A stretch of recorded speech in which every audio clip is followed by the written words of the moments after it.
यात्रेच्या वेळेस दर्शन वगैरे असताना मी माझी बायको आणि मुली गुरुजींचे प्रथमच दर्शन घेतले।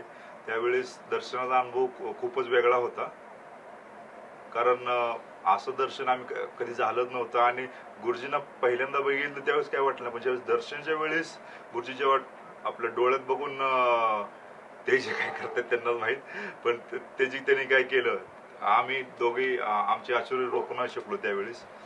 आणि असं जे काय काय म्हणतात आत्मा आत्मा आपल्या त्यांच्या आत्म्याशी ज्यावेळेस संवाद साधतो ना, तर तसं काहीतरी झालं। आणि तेव्हापासून मी आश्रमात येतोय, जेव्हा वेळ मिळेल तेव्हा आश्रमात येतोय आणि भजन करतो, आम्ही ओम चॅटिंग करतो, मी आत्मक्रिया योगाचं ट्रेनिंग पण घेतलेलं आहे, तो मी करतो जेवढं शक्य होईल तेवढं।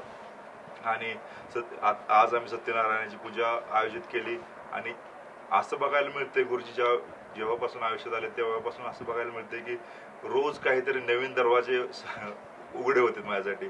कारण मी विठ्ठलाला एवढं जात नव्हतं जवळच असूनच, पण जेव्हा गुरुजींना भेटलो तेव्हापासून फक्त विठ्ठलाला जाणं होत नाही, परवा आम्हाला नित्यपूजेचा मान सुद्धा मिळाला।